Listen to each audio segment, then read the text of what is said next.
Hello, everybody, and welcome to this evening's Facebook Live. I'm Dr. Charlotte Norton, Medical Director for the Slimming Clinic, and I'm here with you this evening to talk about all your medical weight loss questions. So whether that's related to weight loss medication, whether it's related to weight loss treatment as a whole, or what to do, feel free to ask me any questions that you'd like, and I'm here to answer them for you. So I know it's Sunday. We don't normally do a live on Sunday, so we thought we'd do one this evening. We find that we get quite a lot of new starters on a Monday, and I think sometimes that comes from sort of getting to Sunday evening after the weekend, and maybe you've overindulged, maybe you've kind of been working really hard on your diet and lifestyle plan, and then you find that actually come Sunday evening you think, actually, gosh, I've fallen a little bit off plan here. What should I do? So we thought we'd give you a chance to ask any questions if you are feeling a bit like that, because it happens to everybody. Weight loss isn't a straight line. Not every day do you do your best, and not every day do you find that you eat exactly what you should or exercise as much as you should. Yeah, that happens. In life is for living, and part of the course is you work your way through weight loss. But it's about getting back on track, isn't it? And it's about taking that right step. Come tomorrow, right? What am I going to do? How am I going to get myself feeling like I'm a bit more back on track and back, towards that weight loss goal that I'm working towards? So happy to answer questions for patients who are already on weight loss medication. Maybe you're thinking about it. Maybe you've heard some things about it. Any myths you want to ask. So feel free to ask me any comments as we go ahead. I've got some questions sent in ahead of today anyway that I will answer. But if there's anything you want to ask, then please do go ahead. And for anyone joining me a little bit later on, or maybe watching this afterwards, I am Dr. Charlotte Norton. I'm the medical director, so I lead up the team of doctors that work at the Slimming Clinic. And I think that's something I always like to reiterate at the beginning of these lives. Whether you choose to have an appointment with one of our doctors, or whether you choose to use our online prescription service, no medication is prescribed, dispensed or dispatched by our own pharmacy unless a doctor has reviewed your medical information and is to deem that the medication not only is suitable for you, but is also safe, it's going to be effective, it's the right dose, it's the right type, it's the right kind. So that's something that we're really keen on making sure everybody knows, is there is a doctor who sits behind every medication that goes out, and you can find all the information. Oh, sorry, my dog just strolling past. He's going to have a relaxing Sunday evening now. All our doctors, the information is on our website, including their GMC numbers. GMC numbers are really important when you look at a doctor, because that's their number prescribing, or their license number with the General Medical Council. So you can find out about all our doctors and all our prescribers through there. Right. Let me start off with one of the first questions I got asked. And the first one is, how do I overcome the nausea I feel when I change dose? So this comes, and I imagine this is to do with weight loss injections. So at the Slimming Clinic, we prescribe weight loss injections and weight loss tablets. The weight loss injections, which lots of us hear about, Wegovy and Mounjaro, containing the active drug semaglutide in Wegovy, or that was the drug that was in Ozempic when that came out first, and also Mounjaro, which contains tirzepatide. And both of these drugs work in a way to reduce how hungry you feel. They all work by reducing appetite, reducing how much you eat, and how make you feel fuller when you eat. So therefore, they really help support the diet component of when you're trying to lose weight. And some of the side effects of these medications, the injections, are gastric or stomach based, and that's because they are copies of gut hormones. So they have an action on the gut and also the appetite control center of the brain, and they slow down how quickly food moves through your digestive system. That does help to create that level of fullness, which we're looking for when you're trying to reduce the amount that you're eating. But also it leads to some of the initial side effects. Now, some people start these injection medications and feel no side effects. Some people struggle with a couple for the first few days, and usually that happens about 24 to 48 hours after the dose. But usually they're quite transient, they disappear quite quickly, and also tend to come as you go up in dose, because these medications, the weight loss injection medications, you go up in dose every 4 weeks. As a minimum. Obviously, people take different time spans, but you don't go up any sooner than 4 weeks. One of the common side effects that we've heard about here is nausea. People can feel a bit nauseous, and that's all to do with the slowing down of your gastric system. So for some people, there might be certain triggers that make you feel that way. So see if there's any particular type of food. Sometimes if people eat something particularly heavy and dense, sometimes because that's what sits in your stomach a bit more, that can make them feel a bit more nauseous. Some people find actually when their stomachs are empty, they feel more nauseous. So if that's the case, sometimes having something you can eat more frequently, little small things, almost for any women, it that take the medication or experience morning sickness, you know how sometimes actually nibbling on something like a cracker or having something to eat and something in your stomach can help reduce that nausea as well. So I would definitely think about, eating something if you find that you feel more nauseous when it's been quite a gap since you've last eaten, or if you find that there are particular foods or bigger style meals that you eat that sit in your stomach that make you feel sort of uncomfortable, because again that meal isn't moving through your digestive system as quickly as before, then again, try and make those little changes. But as I say, even if you're feeling nauseous, often it tends to be just that sort of 24, 48 hours after the dose, and then it settles, and you find it's only when you're going up in dose. So it shouldn't be the vast majority of the time. And the key thing with this medication, if you get any side effect that's becoming significantly disruptive to your day-to-day life, if you found that you're feeling so nauseous or getting to the point where you're vomiting and unable to control that, then it's important that you reach out to the medical prescriber of the medication. So for us, that's our team of doctors here at the Slimming Clinic. Questions I had before. So this next question I've got is, I have to remind myself to eat. Surely that's a good thing, as I'll lose weight quicker. Not necessarily. So obviously the purpose of taking weight loss medication is to help support the diet component of losing weight. So we know that losing weight is a complex thing. There's lots of elements that go together. One area that the medication helps with is diet. It's helping you control how much and what you're eating. We know that you also need to address the body side, so the exercise and movement side, and there's the mind side as well, controlling, all the relationships you have with food and how you eat, and all of those things need to come together to get your best results. So the medication works to help manage the diet side. But absolutely, it is not there to eradicate your appetite. The idea is not that you don't eat at all. Number one, that's not healthy. Your body needs fuel, nutrients, vitamins, minerals to work and to function. We need it to live, and to thrive at life as well. If you're not eating and your body's struggling for energy and the vitamins and minerals it needs, you won't be healthy. You won't feel good. And two, to get your best weight loss results, there's a sweet spot between having enough of a calorie deficit that your body burns your fat stores, but also having enough food to keep your metabolism going. If you eat too little, you find that you drive your metabolism down too much, that actually your weight loss progress can slow. And this can be a common reason why people plateau. People start losing weight doing a particular diet. You eat the way, the amount of calories, maybe you're a calorie counter, that you've done that, you do the diet you've always done. And that works when you start.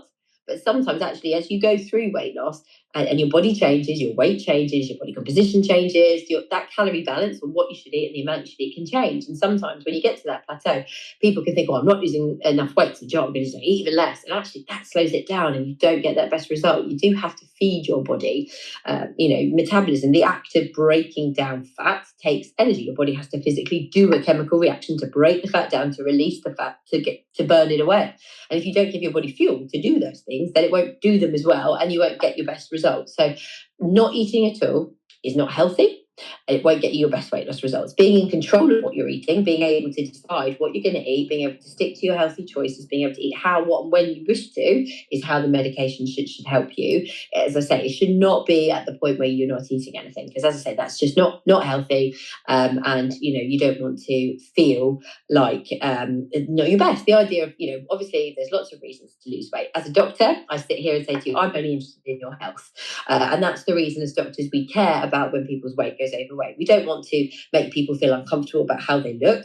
Everybody can look how they like. Everyone can express themselves in whichever way they wish their appearance to be. But as doctors, for us, it's because we know over time having an excess in body fat can lead to health conditions. We know it does. Everybody's different, how quickly that can happen. But we know there are lots of conditions now, type 2 diabetes, heart disease, types of cancer, that can all be associated with being overweight. Because sadly, fat doesn't just sit there and do nothing. It's active. It does things in the body. It can be pro-inflammatory to the body. It can make changes in all of your organs across your body. So what we want as medics is to help you lose that fat weight, only the fat part, not the bone or the muscle, the fat part of your weight, because we know actually it's going to help you feel healthier and then feel your best and be more energetic. And, so there's lots of reasons why it's really important to make sure you fuel your body to get those best weight loss results. And that's why, although lots of people look to get the medication online, and that's absolutely fine, get the medication, sort of stick to a plan that maybe or that's worked for you before, which is, totally everyone's choice and how they wish to lose weight. We really find that patients who engage with our doctors and our dietitian and actually get that little bit extra advice on what to eat and adjusting your diet, and also thinking about how you eat with these types of medication, because again, what you're eating, because of the way they work on your gut, you can find actually there are better things to eat than others. And we have a membership area called the Slimming Club that we have alongside our weight loss treatment. And that is for people on weight loss medication, whether you get it from us or you get it from anywhere else. And it's a plethora of resources, tips on diet, recipes, movement, mindset. If you are on, you ask some questions when you join, and if you are on weight loss injections or weight loss tablets, you get dietary tips based on how to get the best results from those medications and avoid, getting side effects as well. Super. Right. Let me have a look at the next question, make sure I answer everything. Oh, okay. And the next question was, help off plateau, shall I increase my dose or eat less? So I guess actually we talked about eating less, not ideal, dose changes. So, it depends. So when it comes to dose changes, there's two elements we look at as clinicians. Number one, how are you tolerating the dose you're on now? If you're tolerating the dose you are on now with minimal to no side effects and you're not having any trouble, then yes, your dose could go up. The second thing we look at is, well, how's your appetite controlled? If on that dose you're fully in control of what you're eating, then you don't necessarily need to go up in dose. Now, you can absolutely go up in dose, but you might find that actually it's better to go into the diet and explore what you're eating, because if you're in control, just going up in dose to just have less appetite and eating even less might not actually get you past that plateau. So it's a bit of a looking at all the components together. Again, sometimes, it can be not just about the food, but it can be about looking at your movement. Now, lots of people hate the idea of movement if it's not something you're comfortable with or you've done before. And it doesn't have to be, I say this all the time, you don't have to be out there running, you don't have to do a particular type of movement that you don't enjoy. It can be walking, especially for women, walking at a good pace. You use your biggest muscles, your thighs and your bum muscles when you're walking, and they're your biggest muscle group. They're going to burn the most calories if you use them. Just going for a vigorous walk, or putting some music on and having a dance, or playing in the garden with kids. There's so many ways you can get a little bit more movement in.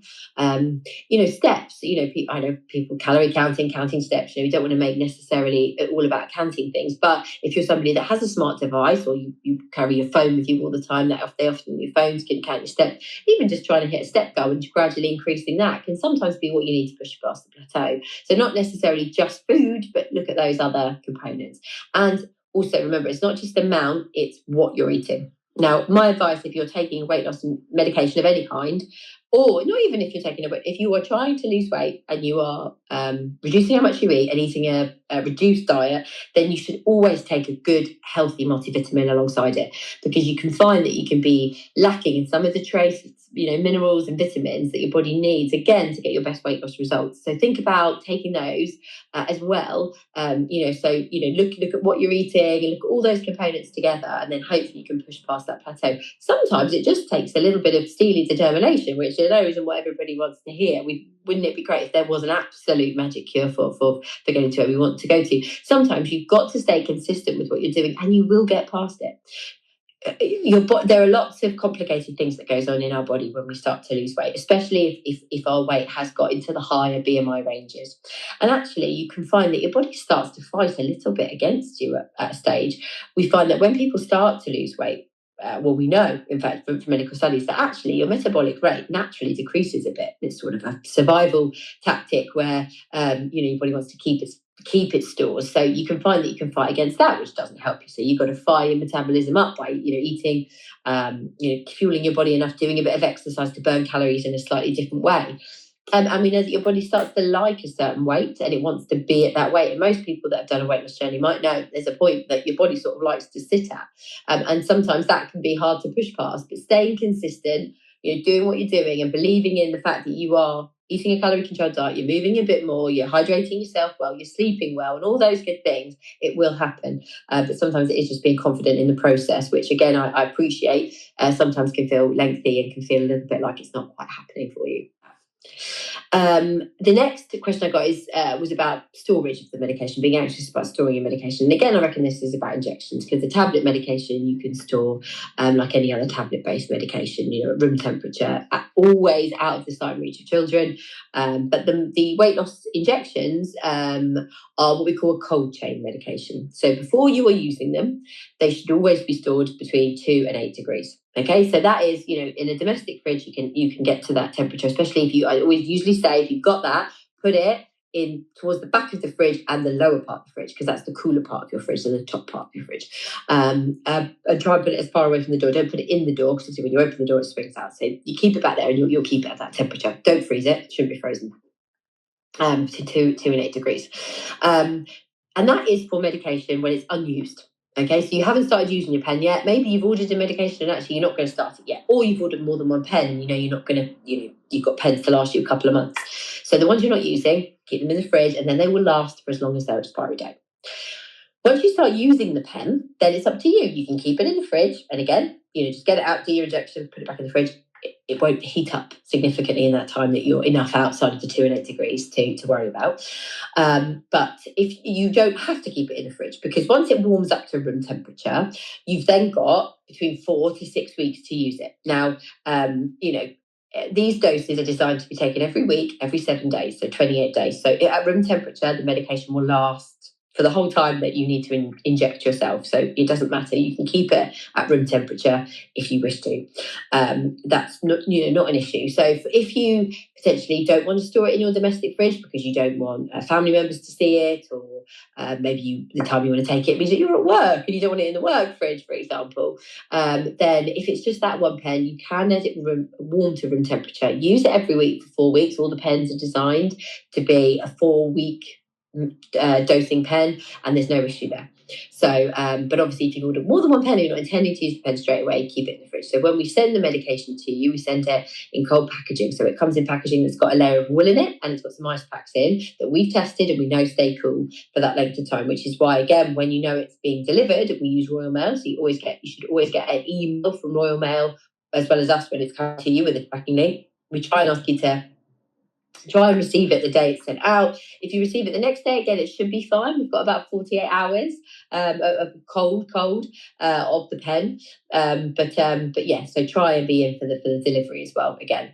So I hope that answers your question about storage. We do get people that say they want to go on holiday with it. Now, again, that's where it's a little bit tricky. If you want to take multiple pens and fly with them where you can't control the coldness, that's tricky. Obviously, if you do want to take it, get yourself an insulated case, put some ice packs in there, and hopefully, as long as you're not going too long haul too far, and always put it in your hold as well, because the hold luggage goes down below in the plane. It's kept cooler than your hand luggage, which is obviously in the cabin with you.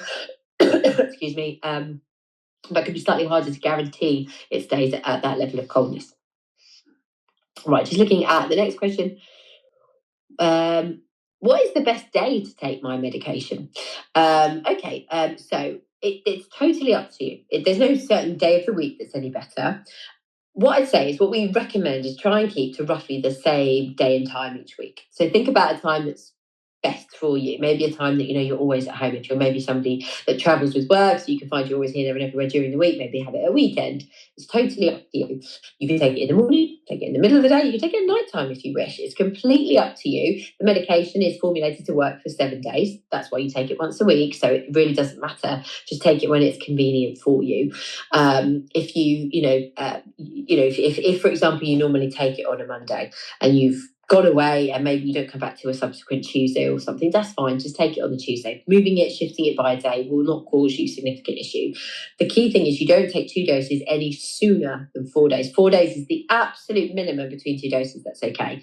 Because again, the reason for this is just the risk of gastric stomach upset. And you don't want to be giving yourself unnecessary side effects. You don't want to be feeling uncomfortable, tummy cramps, or feeling sick, or having loose stools, or being really blocked up if you don't need to. So don't take them any sooner than 4 days between each dose. That's too soon. If it is a bit longer, that's okay. It won't mean that it's become less effective.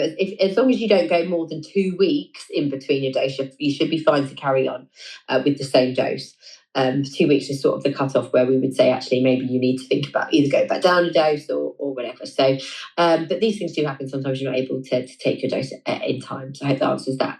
I've seen a question: are there any supply issues with the medication? So this is interesting. So there's no supply issues at the moment like there were when Wegovy first came to market. So some of you may remember this medication, semaglutide, the once a weekly injection medication. When it first came to market, it was only sold as Ozempic, which was the licensed pen for diabetes, but it was being used off label for weight loss. And then when Wegovy launched, which was the licensed version for weight loss, and there was a real issue with supply in the market that made it really hard. And people were waiting significant lengths of time to get doses, to go up in doses, etc.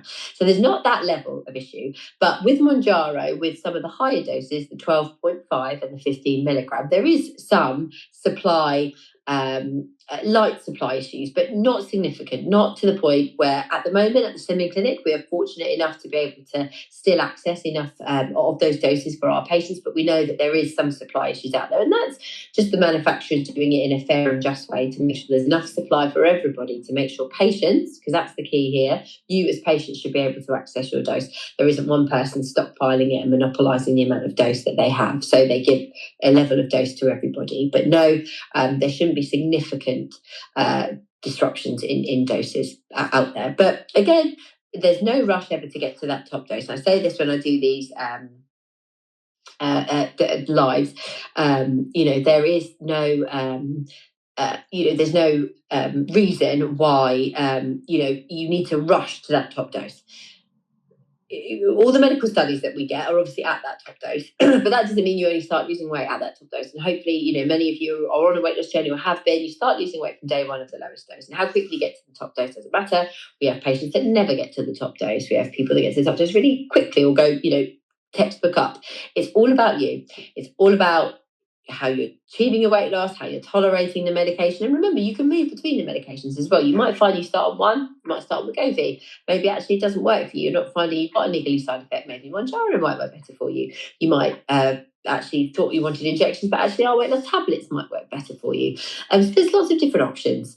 And it's all about finding the right tool that's right for you, as it is with anything, when you're trying to change a habit. It's about finding the tool that works best for you. So thank you for those that have joined me on a Sunday evening. It's been great to have company and the questions you've asked me. If you didn't ask a question here today and you want to, again, just put it on the comments at the bottom of the live, and members of the team will keep an eye on this to make sure we answer in due course. But otherwise, thank you, everybody, and I hope you enjoy the rest of your Sunday evening. Thanks, everybody.